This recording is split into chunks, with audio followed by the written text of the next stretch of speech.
은혜 받으실 하나님 말씀은 로마서 3장 19절로 31절. 예수의 희생으로만 들어가는 나라랍니다.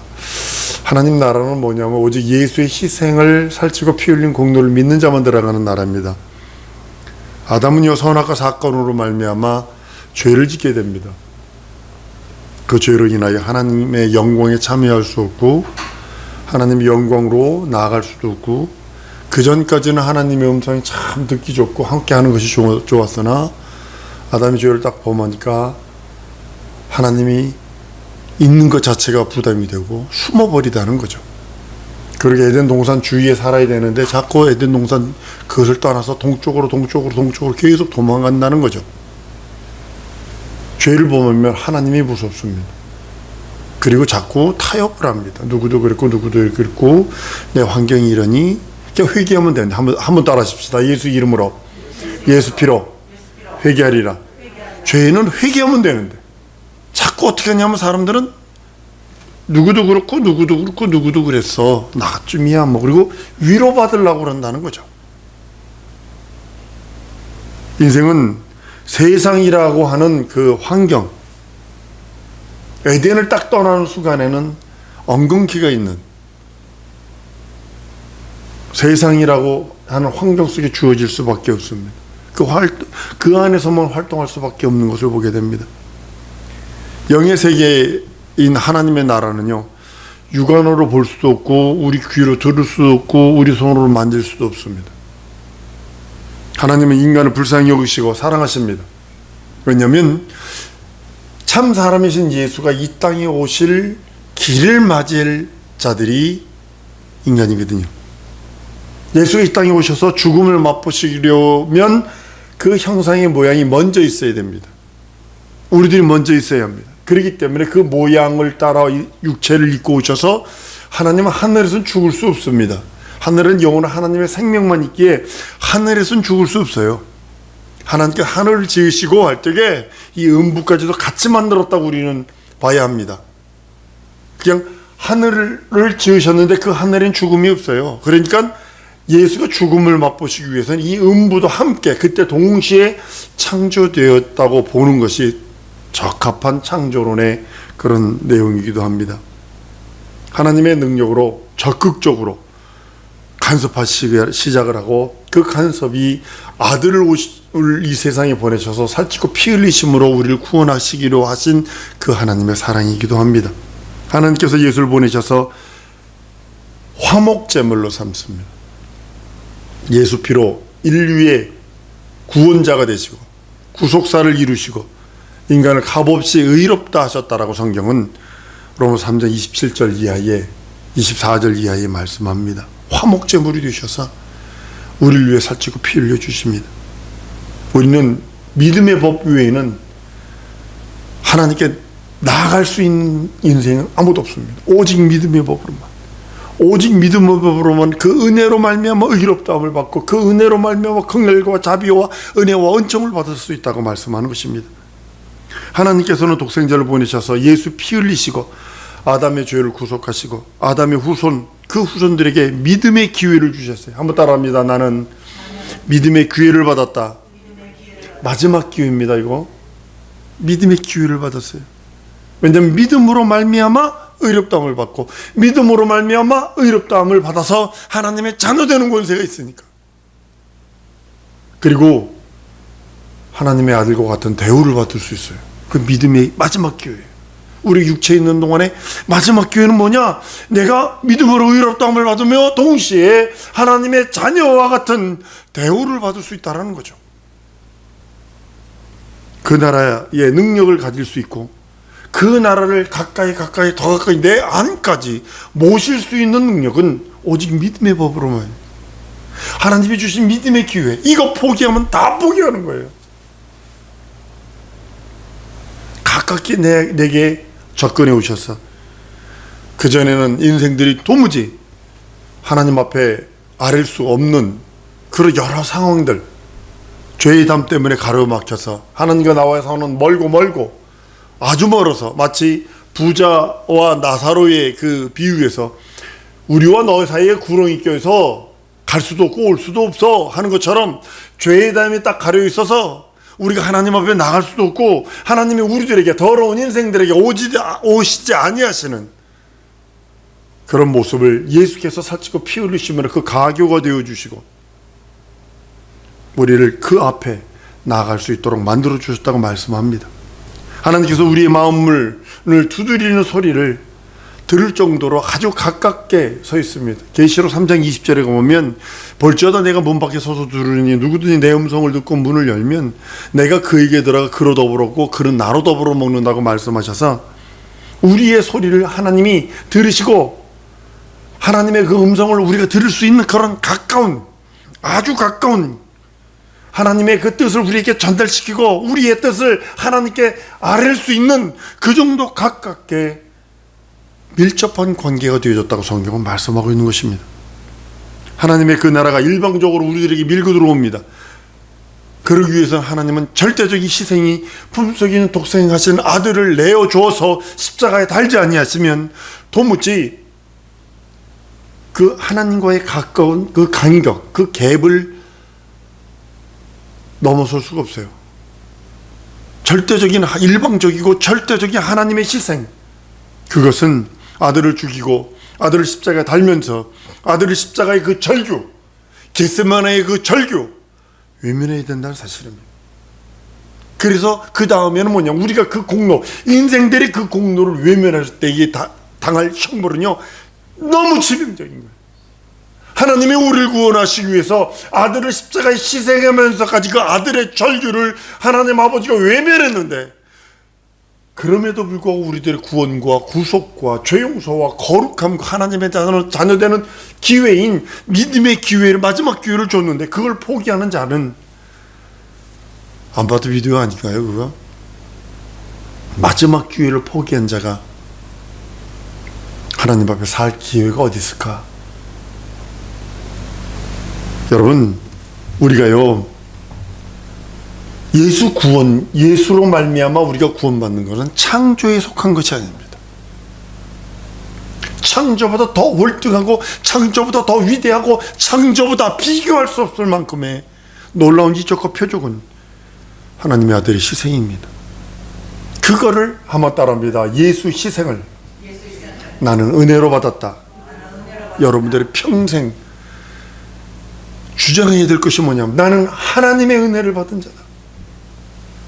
하나님의 나라를 우리들에게 접근시키는 그 일은 창조가 아니에요. 있으라 되니라 있으라 되린가 아니에요. 하나님의 아들의 희생이 있어야 되고, 하나님의 아들을 희생시켜야 되고, 또 하나 아들이 절대 순종 복종해야 된다는 사실입니다. 히브리서 10장 19절 이하에 말합니다. 그러므로 형제들아, 우리가 예수 피를 힘입어 성소에 들어갈 담력을 얻었나니 그 길은 우리를 위하여 휘장 가운데 열어놓으신 새롭고 산 길이요 휘장은 곧 저의 육체라 말씀하셨사. 우리에게 열어놓은 그 길, 하나님이 나에게 접근하시기 위해서 절대적으로 아들을 희생시켜야 되는데 그 아들이 순종하는 그 순종으로 말미암아 이루어졌다고 말씀하시고, 예수는 요한복음 14장 6절에 난 길이요 진리다, 나로 말미암지 않고는 아버지께로 올 자가 없다 라고 선언하시며 영생의 길에 서 있는 우리들에게 말씀하고 있는 것입니다. 우리의 구원은 그리스도의 순종에서 이루어진 겁니다. 인간의 수단으로 인간이 돌을 닦고 치성을 드리고 천일 아니 만일 치성을 드린다 할지라도, 뭐 그 자기 몸을 불사르게 내어준다 할지라도, 자기 돈 다 구제할지라도 불가능합니다. 하나님께 나가는 게 불가능합니다. 그런데 예수께서는 단번에 순종하심으로 그 일을 이뤄내버립니다. 그리고 그 다음에 그 순종을 믿고 예수 그리스도의 살찌고 피 흘린 공로의 그 공로를 믿어 예수 그리스도의 말씀 앞에, 하나님 아버지 말씀 앞에 순종하는 그 순종을 단번에 이루신 그분이 이루신 후에는 예수 그리스도를 믿는 자들은 아주 간단하게 그 길을 갈 수 있다고 성경은 말씀하고 있는 겁니다. 예수가 우리의 구주가 되시는 데 있어서 예수 자신의 희생만이 유일한 방법이고 유일한 능력이고 유일한 길이라고 성경은 말씀을 합니다. 예수께서 우리를 위해서 구원하시기 위해 피 흘리기까지 순종했으니 믿음의 주에 온전케 하신 예수를 바라보라고 11에서 12장 2절로 4절까지 말씀합니다. 그 앞에 있는 보좌의 그 즐거움을 위하여 그 예수는 달려갔다고 말합니다. 저는 그 앞에 있는 즐거움을 위하여 십자가를 참으사 부끄러움을 개의치 아니하시더니 하나님 보좌 우편에 앉으셨느니라. 너희가 피곤하여 낙심치 않기 위하여 죄인들이 이같이 자기에게 거역한 일을 참으신 자를 생각하라. 너희가 죄와 싸우되 피 흘리기까지 대항치 않는다 라고 섭섭해하는 그런 말씀도 있습니다. 여러분, 우리는 끝없이 죄를 갖고 있으면 안 돼요. 죄는 예수 보혈로 씻어버려야 합니다. 예수 피로 씻지 않으면 히브리서 12장 4절에 네가 죄와 피 흘리기까지 싸우지 않아, 피 흘리기까지 대항치 않아 라고 하면서 말씀하고 있는 것입니다. 우리가 구원받은 것은 금이나 은같이 없어질 것으로 된 것 아닙니다. 오직 하나님의 어린 양 같은 그 예수 그리스도를 희생시키셔서 품속에 있는 독생하신 아들이 죽음을 맛보심으로 부활하심으로 우리들에게 주신 구원이요 영생입니다. 예수의 피는 창세전부터 미리 알리신 것이라고 얘기를 합니다. 하나님께서 미리 작정하신 것입니다. 미리 준비하신 것입니다. 아담이 타락한 다음에 예수께서 죽기로 작정됐다면 예수는 전지전능한 하나님이 될 수 없어요. 하나님이 아담이 타락하던 마귀 하나님의 나라를 하늘을 지우고 거기 천사를 쳤는데 마귀가 그 나라에서 난동을 피우던 그거 상관없다니까요. 예수는 그 전에 먼저 영원 전에 죽음을 맛보시기로 작정했고 죽기로 작정을 하셨고, 하나님은 아들을 위하여 후사를 세우셨고 아들을 후사로 세우시고 그 나라를 기업 물을 자로 삼으셨고, 이것이 먼저라는 거죠. 그 계획 따라 진행되는 것뿐이에요. 그 속에 내가 있을 뿐이고, 하나님은 따라합니다. 하나님의 계획 속에, 다시 한번 하나님의 계획 속에 내가 있다. 이것만 인정하셔야 되는 거예요. 모든 하나님의 말씀은 피로 이루어집니다. 첫 언약도 피로 세워지고 둘째 언약도 마찬가지로 피로 이루어집니다. 그 언약의 피라, 언약의 피로 세웠다고 성경은 말씀합니다. 성경은요, 하나님의 언약과 성경의 기록 모든 내용들은요 피를 초월한 적이 없어요. 하나님이 그렇게 작정하셨고 그렇게 밀고 가시고 그것을 의로 세우셨기에 구약은 전부 다 양 잡고 소 잡고 염소 잡아 비둘기라도 하나님께 올려드렸어요. 그 피 안에서 비우니까, 그리스도께서 오셔서 살찌고 피 흘린 것에 대한 비우니까 구약은 그렇게 했습니다. 그 피 뿌림으로 언약이 이루어지고 그 피 뿌림으로 그 희생이 언약으로 성취되고 그 피의 희생이 우리 영혼에 살찌고 피 흘린 능력과 이적이 된다고 말씀하시는 겁니다. 그것을 알게 하시려고 세례요한이 먼저 와서 회개하라 천국이 가까웠다 얘기합니다. 여러분, 회개하라 천국이 가까웠다, 하늘나라, 아버지 집, 뭐 이런 식으로 이제 같은 것을 세 개를 표현하는데요, 이게 약간씩 각도가 틀린 이유가 뭐냐면, 하나님 나라 천국이 가까웠다 그러면 이거는 어느 면에선 마귀에게 대해서 선포하는 것과 같은 겁니다. 세상 임금인 이 세상 나라에 하늘 나라가 진격해 들어옴으로 인하여 세상 임금을 멸하는 장면이기도 합니다. 하나님의 나라가 가까웠다고 전파한 사람은 침례 요한이 먼저고요. 그 다음에 예수께서 직접 복음을 증거하시면서 회개하라 천국이 가까웠다 직접 말씀하시더니 제자들에게 말합니다. 제자들이 전도하면서 천국이 가까웠다 회개를 선포케 하십니다. 물질적이고 감각적인 인간이 천국을 보여주려고 하니까요, 과학자들이 가장 쉽습니다. 왜냐하면 연구해가지고 그 눈에 보이지 않는 것들을 진짜로 만들어내면 되니까. 근데 가장 어려운 게 목회자예요. 왜냐하면 배우기도 가장 많이 배우고요, 근데 보이지 않는 하나님의 나라를 보여줄 수 있어야지. 그러니까 하나님의 권능과 능력과 이적이 필요한 이유가 거기 있는 거예요. 병 고치는 능력도 거기서 필요하고, 눈 먼 자가 눈을 뜨는 것도, 귀 먹은 자가 듣게 하는 것도, 문둥병자가 깨끗하게 하는 것도, 이것이 하나님의 나라의 속성이기에 그것이 우리들에게 필요한 것입니다. 하나님의 나라를 그냥 말로만 전하는 것이 아니라 고린도서 4장 20절이 이렇게 말합니다. 하나님의 나라는 말에 있지 아니고 오직 능력이 있음이라 라고 말씀을 합니다. 침례 요한이 자기 제자들이 예수에게 보내어 오실 리가 당신입니까? 라고 물어봅니다. 그 답답하죠. 자기 이종 사촌인데. 지금이야 뭐 다른 것이 있었지만 예전 같은 경우는 이종 사촌님이 엄청나게 친합니다. 거의 같은 집에서 살 정도의 사람들이라고 보시면 됩니다. 근데 오실 리가 당신입니까? 자기가 침례는 줬지만 이게 못 믿겠어. 이거 어떻게 된 거야 이거? 이랬던 것 같아요. 자기도 성령이 비둘기처럼 임하는 자가 그라 그래서 이거 침례는 줬는데 보니까 이종 사촌이거든. 감옥에 갇혀서. 그러니까 이렇게 가끔 이렇게 헷갈렸나 봐요. 하나님의 나라는요, 어떤 나라냐면 생명이 빈곤한 자에게 생명을 주는 것이고, 육체의 삶이 가난하고 병들고 곤고한 자들에게 생명을 주는 것이 하나님의 나라입니다. 그 하나님의 나라를 이 땅에서 소유하지 못한 자는요, 이 땅에서 하나님의 생명을 소유하지 못한 자는요, 그 나라 갈 수도 없습니다. 이 땅에서 하나님의 생명, 그 생명을 소유하고 그 생명이 충만한 자가 가는 곳이 하늘나라이기 때문입니다.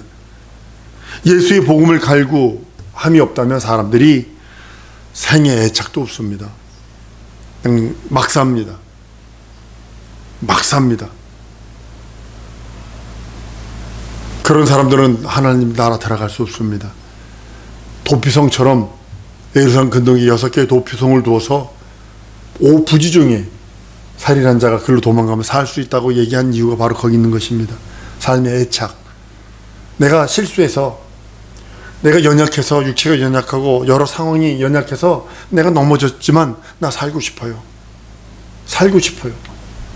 여기에는 하나님께서 그 삶의 애착을 가진 자에게, 가인이 아벨을 때려 죽였을 때 하나님이 이마에 표를 해주신 것처럼 동일하게 하나님께서는 삶의 애착을 가진 자에게는 구원의 길을 열어주신다고 말씀을 합니다.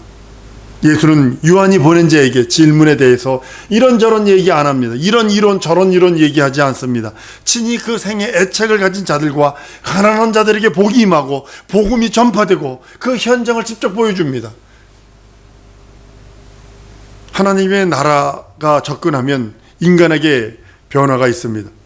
인간은 그 죽음이라고 하는, 인간은 저주라고 하는, 인간은 그 억압이라 하는 곳에서 탈출하고 싶어 합니다.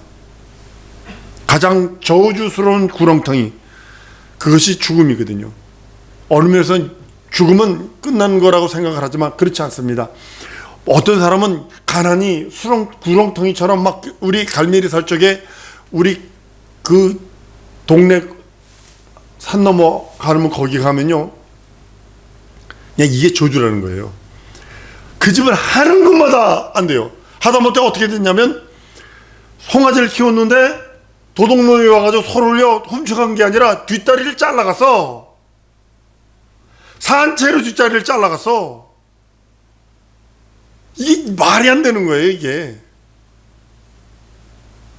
여러분들, 가장 저주 중에 벗어나고 싶은 저주가 있을 거 아니에요. 저주스러운 구렁텅이. 현실이든 상황이든 내 영혼이든 내 육체든 내 현실이든 내 가정이든 내 기업이든 인간이 탈출하고 싶어하는 가장 저주스러운 수렁에서 벗어나는 것이 예수 보일 뿐이 없다는 사실이죠. 인간의 소망, 그것을 성취케 해주는 그것이 예수의 보혈이에요. 예수의 살찌고 피 흘린 공로입니다.